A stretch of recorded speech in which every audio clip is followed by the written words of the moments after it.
starts now. Good Monday morning, everybody. I'm Alex Corradetti, and we have a lot for you in the next hour of the morning show. Plus, I've got some personal news to share with you, but we'll get to that later. First, here's a look at your eye-opener today. 2 people are dead and 2 others are hurt after a violent weekend in Decatur. Jen Lask will tell us what police are saying about 5 shooting investigations. And new technology is giving golfers a new perspective at the U of I golf course over in Savoy. I'll tell you what it does in this week's Alex Around Town. And it's the first day of a new season, so we brought in a little extra help today. Amijah Riggleman is here with us. Meet her coming up in Pitcaster with Adam Claybon. All that and more starts now. You're watching your local news leader. This is The Morning Show on WCIA 3 News. 2 people are dead and 2 others are hurt after a violent weekend in Decatur. 5 separate shootings took place within 24 hours. WCIA 3's Jen Lask is live in the control room now. Jen, what are police saying? Police say the first of those 5 different shootings happened around 8:45 on Saturday night. That's when they say a 38-year-old man was shot on West Sawyer Street near Graceland Avenue, and he was seriously hurt. Then, a few hours later, police say someone shot a 16-year-old male near Hill Park at the intersection of East Decatur and Maffitt Streets. Roughly an hour after that, someone shot 5 bullets into a home on North Morgan Street near Garfield Avenue. Also on North Morgan Street near Marietta, police are investigating a homicide that happened yesterday afternoon. Police say a 33-year-old man was shot and killed. No word on a suspect. And a 5th shooting happened on East Johns Avenue near Stone Street. Investigators believe a 19-year-old accidentally shot himself to death in his car. If you have any information about any of those shootings, use the numbers on your screen to call Decatur Police or Crime Stoppers. The Macon County Coroner's Office will not be releasing the names of the fatal shooting victims until it notifies family members. Live in the control room, Jen Lask, WCIA 3, your local news leader. Thank you, Jen. A man was seriously hurt after crashing his motorcycle into a car near Westville. The motorcycle driver was trying to pass another car, but instead hit the back of that end of that car instead. Now, the crash ejected him from the motorcycle. He is charged with driving under the influence of alcohol, following too closely, failure to reduce speed, and driving without insurance. The driver of that car was not hurt. And here's a follow-up for you. To a story brought to you from last week, the mother of a 10-year-old girl says her child has not been back to school yet after she got more than a dozen stitches after getting hurt in her school bathroom. It happened last Monday at Dr. Howard Elementary School in Champaign.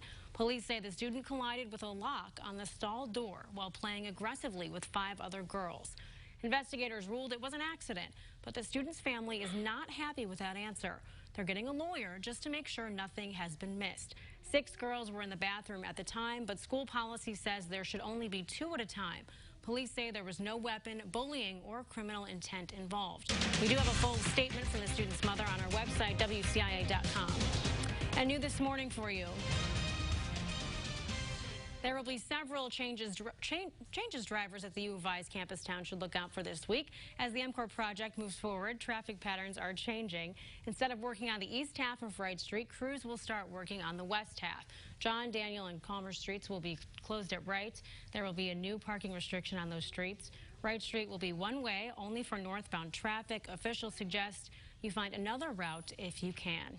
And a lot of people, maybe even you, have gotten this message. In order to speak with Social Security personnel regarding your Social Security, press 1. Now, the Champaign County Clerk is warning people about this phone scam. It's coming from different numbers, but it always says the same thing. His biggest concern is protecting those who might not know. But sometimes, whether it's students, maybe somebody from a different country, or an elderly person, or somebody who's just, afraid or thinking maybe this sounds legitimate.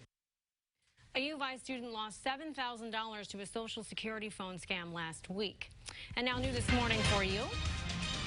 Registration for a one-day household hazardous waste collection event opens at 8 this morning. That's an hour ago. You'll be able to turn in things like chemical cleaners oil-based paints, antifreeze, motor oil, gas, kerosene, weed killers, and old medications. It is a statewide event that happens on October 26th. We have a list of those drop-off locations on our website, WCIA.com.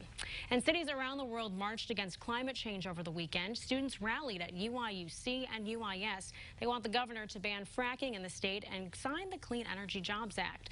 Students also want renewable energy to be used around Illinois and for lawmakers to get to work on it now. And new this morning for you. Officers around the state are using this week to teach you how to stay safe around railroads. Rail Safety Week runs through Saturday. During that time, law enforcement will be paying close attention to railroad crossings. State police ask that drivers do the same and stop arms and look both ways before you cross.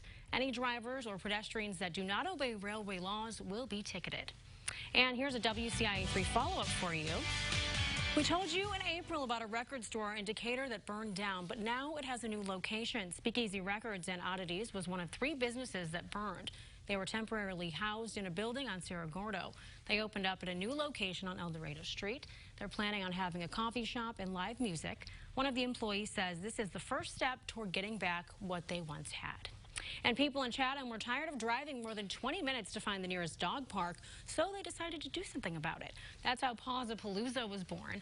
The event allowed people to bring in their dogs to Chatham Community Park. There were live demonstrations for people to show off how well trained their dogs are, as well as live music and food.